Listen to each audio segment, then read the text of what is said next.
ಕ್ರಿಸ್ತನನ್ನು ಪ್ರತಿಫಲಿಸುವಂತೆ ನಿಮ್ಮ ಆತ್ಮಗಳನ್ನು ವಾಕ್ಯದಲ್ಲಿ ಬಲಪಡಿಸುವ ಅನುದಿನದ ಧ್ಯಾನ. ಇಂದಿನ ಧ್ಯಾನದ ಶೀರ್ಷಿಕೆ ಕೃಪೆಯಿಂದ ದೊರೆತ ಜಯಗಳನ್ನು ಪ್ರಕಟಪಡಿಸುವುದು. ಈ ದಿನದ ದೇವರ ವಾಕ್ಯ, ನೀವೇ ನನ್ನ ಸಾಕ್ಷಿಗಳು, ನಾನೊಬ್ಬನೇ ದೇವರು. ಏಷಾಯ 43ನೇ ಅಧ್ಯಾಯ 12ನೇ ವಚನ. ಸತ್ಯದ ಧ್ವಜದ ಬಗ್ಗೆ ಕ್ರಿಸ್ತನ ನಂಬಿಗಸ್ತ ಪ್ರತಿನಿಧಿಗಳು ನಾಚಿಕೆ ಪಡುವುದಿಲ್ಲ. ಸತ್ಯವು ಜನಪ್ರಿಯವಲ್ಲದಿದ್ದರೂ ಆ ಸತ್ಯವನ್ನು ಪ್ರಕಟಿಸುವ ಕೆಲಸವನ್ನು ಅವನು ನಿಲ್ಲಿಸುವುದಿಲ್ಲ. ಎಲ್ಲ ಸ್ಥಳದಲ್ಲಿಯೂ ಎಲ್ಲ ಸಮಯದಲ್ಲಿಯೂ ರಕ್ಷಣೆಯ ಸಂತೋಷದ ಸುವಾರ್ತೆಯನ್ನು ಅವನು ಸಾರುತ್ತಾನೆ. ದೇವರ ನಿಮಿತ್ತ ಅಪಾಯಗಳನ್ನು ಎದುರಿಸಲು, ಕೊರತೆಗಳನ್ನು ಸಹಿಸಿಕೊಳ್ಳಲು ಮತ್ತು ಸತ್ಯಕ್ಕಾಗಿ ನಿಂದೆಯನ್ನು ಅನುಭವಿಸಲು ದೇವರ ಸೇವಕರು ಕರೆಯಲ್ಪಟ್ಟಿರುತ್ತಾರೆ. ಆದರೂ ಅಪಾಯಗಳು, ಕಷ್ಟಗಳು ಮತ್ತು ನಿಂದೆಯ ನಡುವೆ ಅವರು ಸತ್ಯದ ಧ್ವಜವನ್ನು ಇನ್ನೂ ಮೇಲೆತ್ತಬೇಕು. ಮೂರನೆಯ ದೇವದೂತನು ತನ್ನ ಸಂದೇಶವನ್ನು ಪಿಸುಮಾತಿನ ಸ್ವರದಲ್ಲಿಯಾಗಲಿ ಹಿಂಜರಿಕೆಯ ಮನೋಭಾವದಿಂದಾಗಲಿ ಪ್ರಕಟಪಡಿಸಲಿಲ್ಲ. ಅವನು ಆಕಾಶ ಮಧ್ಯದಲ್ಲಿ ದೃಢವಾಗಿ ಹಾರುತ್ತಾ ದೊಡ್ಡ ಧ್ವನಿಯಲ್ಲಿ ಮಾತನಾಡಿದನು. ದೇವರ ಸೇವಕರ ಕೆಲಸವು ಶ್ರದ್ಧೆಯಿಂದಲೂ ಮತ್ತು ತ್ವರಿತಗತಿಯಲ್ಲೂ ನಡೆಯಬೇಕು ಎಂಬುದನ್ನು ಇದು ತೋರಿಸುತ್ತದೆ. ಅವರು ಸತ್ಯಕ್ಕೆ ಧೈರ್ಯಶಾಲಿಗಳಾದ ಸಾಕ್ಷಿಗಳಾಗಿರಬೇಕು. ಅವರು ಮುಖಭಾವದಲ್ಲಿ ಯಾವುದೇ ಕೀಳರಿಮೆಯ ಭಾವವೂ ಇರಬಾರದು. ತಲೆ ಎತ್ತಿದವರಾಗಿ ನೀತಿ ಸೂರ್ಯನ ಪ್ರಕಾಶಮಾನವಾದ ಬೆಳಕಿನೊಂದಿಗೆ ತಮ್ಮ ವಿಮೋಚನೆಯು ಸಮೀಪಿಸುತ್ತಿದೆ ಎಂದು ಸಂತೋಷದಿಂದ ಅವರು ದೇವರ ಕೃಪೆಯ ಕೊನೆಯ ಸಂದೇಶವನ್ನು ಸಾರಲು ಹೊರಡುತ್ತಾರೆ. ಕೊನೆಯ ದಿನದ ಈ ಸಾಕ್ಷಿಗಳು ಯೇಸು ಕ್ರಿಸ್ತನ ಸೈನ್ಯದಲ್ಲಿರುವ ದಿಟ್ಟ ಸಾಕ್ಷಿಗಳಾಗಿರುತ್ತಾರೆ. ಮುಂಬರುವ ಲೋಕದ ಬಲವನ್ನು ಅವರು ಅನುಭವಿಸಿರುತ್ತಾರೆ. ಅವರ ಪಾದಗಳು ಜಾರುವ ಮರಳಿನ ಮೇಲೆ ಇರುವುದಿಲ್ಲ, ಆದರೆ ಘನವಾದ ಬಂಡೆಯ ಮೇಲೆ ಇರುತ್ತದೆ. ಭಕ್ತರಿಗೆ ಒಮ್ಮೆ ಕೊಡಲ್ಪಟ್ಟ ನಂಬಿಕೆಯಿಂದ ಅವರು ಸುಲಭವಾಗಿ ದೂರ ಸರಿಯುವುದಿಲ್ಲ.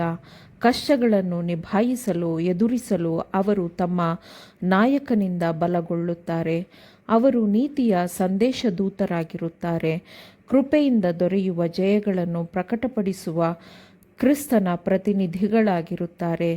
ದೇವರಿಂದ ಆರಿಸಲ್ಪಟ್ಟ ಈ ಮನುಷ್ಯರಿಂದ ಸತ್ಯವು ಹೊರಹೊಮ್ಮುತ್ತದೆ. ಅದು ಅವರ ತುಟಿಗಳಿಂದ ಕೇಳಿಸುತ್ತದೆ, ಅವರ ಮುಖಭಾವಗಳಲ್ಲಿ ಪ್ರತಿಫಲಿಸುತ್ತದೆ ಮತ್ತು ಅವರ ಜೀವನದಲ್ಲಿ ಪ್ರಕಟವಾಗುತ್ತದೆ.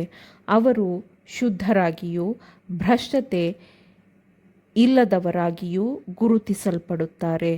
ಕ್ರಿಸ್ತನ ಕೃಪೆಯು ಗುಣಸ್ವಭಾವದ ಮೇಲೆ ಪರಿಷ್ಕರಿಸುವ, ಉತ್ಕೃಷ್ಟಗೊಳಿಸುವ ಪ್ರಭಾವವನ್ನು ಹೊಂದಿರುತ್ತದೆ.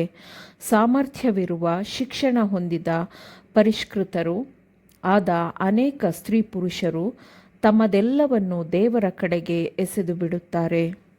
ಹುಡುಕಲಾಗದ ಕ್ರಿಸ್ತನ ಸಂಪತ್ತಿನ ಬಗ್ಗೆ ಪ್ರಕಟಪಡಿಸಲು ಅನೇಕರು ಸ್ನೇಹಿತರಿಂದ ಬೇರ್ಪಟ್ಟು ತಮ್ಮ ಎಲ್ಲ ಲೌಕಿಕ ಆಸಕ್ತಿಗಳನ್ನು ಬದಿಗಿಡುತ್ತಾರೆ, ತ್ಯಾಗ ಮಾಡುತ್ತಾರೆ. ಕ್ರೈಸ್ತೀಯ ಧರ್ಮದ ಶಕ್ತಿಯ ಪುರಾವೆಯನ್ನು ಅವರ ಜೀವನವು ಲೋಕಕ್ಕೆ ತೋರಿಸಿಕೊಡುತ್ತದೆ. ರಕ್ಷಣೆಗೋಸ್ಕರ ದೇವರಲ್ಲಿರುವ ಬಲವನ್ನು ಸಾರುವ ಉದ್ದೇಶವೇ ಸುವಾರ್ತೆಯಾಗಿರುತ್ತದೆ ಎಂಬುದಕ್ಕೆ ಅವರು ಸಾಕ್ಷಿಗಳಾಗಿರುತ್ತಾರೆ. ಕತ್ತಲೆಯಲ್ಲಿರುವವರ ಹಾದಿಯಲ್ಲಿ ಸುವಾರ್ತೆ ಎಂಬ ಸತ್ಯದ ಪ್ರಕಾಶಮಾನವಾದ ಕಿರಣಗಳು ಅವರಿಂದ ಹೊಳೆಯುತ್ತವೆ. ಅವರ ಅಚಲವಾದ ನಿಷ್ಠೆಯನ್ನು ಪರಲೋಕದ ಪುಸ್ತಕಗಳಲ್ಲಿ ದಾಖಲಿಸಲಾಗುತ್ತದೆ.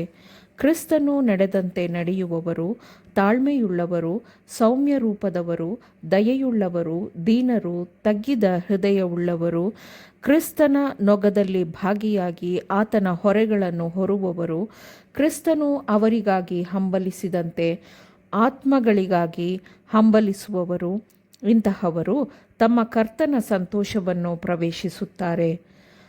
ಅವರು ಕ್ರಿಸ್ತನೊಂದಿಗೆ ದೇವರಾತ್ಮದ ಪ್ರಯಾಸವನ್ನು ನೋಡುತ್ತಾರೆ ಮತ್ತು ತೃಪ್ತರಾಗುತ್ತಾರೆ.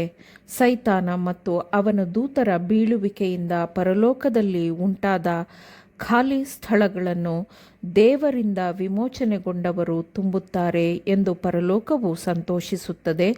ಪರಲೋಕವು ಜಯ ಹೊಂದುತ್ತದೆ. ಆಮೇನ್. ದೇವರ ವಾಕ್ಯಗಳನ್ನು ಶ್ರದ್ಧೆಯಿಂದ ಆಲಿಸುವವರು ಮಾತ್ರವೇ ಆಗಿರದೆ ಪಾಲಿಸುವವರೂ ಆಗಬೇಕೆಂದು ನಿಮ್ಮನ್ನು ಉತ್ತೇಜಿಸುತ್ತೇನೆ. ಪರಿಶುದ್ಧಾತ್ಮನ ಸಹಾಯದಿಂದ ಆಲಿಸಿದ ನಿಮ್ಮೆಲ್ಲರಿಗೂ ಧನ್ಯವಾದಗಳು. ಮತ್ತೆ ದೈನಂದಿನ ಧ್ಯಾನಕ್ಕಾಗಿ ನಾಳೆ ಸಂಧಿಸೋಣ. ಆಮೇನ್.